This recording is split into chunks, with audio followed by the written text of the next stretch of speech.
বঙ্গ বিজেপির মধ্যে সমন্বয়ের অভাব প্রকাশ্যে। দিল্লিতে রাজ্য সভাপতি শ্রমিক ভট্টাচার্যের নেতৃত্বে নির্বাচন কমিশনে বিজেপির প্রতিনিধি দল।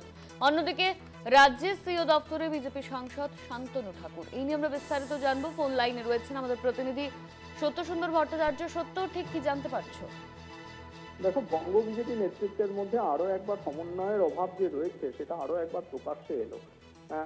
আজকে জাতীয় নির্বাচন কমিশনে অ্যাপয়েন্টমেন্ট ফিক্স করেছিলেন বিজেপির রাজ্য সভাপতি শ্রমিক ভট্টাচার্য এবং তিনি বিজেপির এছাড়াও অমিত মালব্য, তারা আজকে জাতীয় নির্বাচন কমিশনের প্রতিনিধিদের সঙ্গে তারা দিল্লিতে দেখা করতেন। কিন্তু আজ আচমকাই দেখা গেল বিজেপি সাংসদ তথা কেন্দ্রীয় মন্ত্রী শান্তনু ঠাকুর তিনি আজকে সিইও দপ্তরে দুপুরবেলায় এসে হাজির হলেন এবং হাজির হওয়ার পর বেশ কিছুক্ষণ তিনি বসে রইলেন এবং তারপরে তিনি বেরিয়েও গেলেন। যখন তিনি বেরিয়ে যাচ্ছেন তখন তাকে জিজ্ঞাসা করা হলো যে কি বলবেন, কিসের জন্য এসেছিলেন।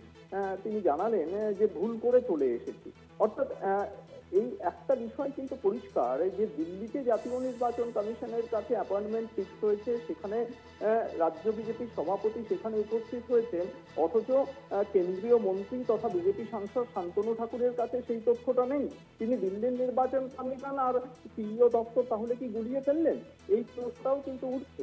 ফলে যখন তিনি বেরিয়ে গেলেন এবং এখানে বেশ কিছুক্ষণ চুপচাপ বসে রইলেন এবং সিইওর সঙ্গে যেহেতু তার নির্দিষ্ট কোনো অ্যাপয়েন্টমেন্ট ছিল না, তাদের কোনো দেখাও হয়নি, ফলে একদিকে জাতীয় নির্বাচন কমিশনের বিজেপির নেতৃত্ব গিয়ে দেখা করছেন, এদিকে অন্যদিকে বিজেপির সাংসদ তথা কেন্দ্রীয় মন্ত্রী তিনি এসে সিইও দপ্তরে বসে কিছুক্ষণ পর তিনি বেরিয়ে যাচ্ছেন, বলছেন ভুল করে চলে এসে।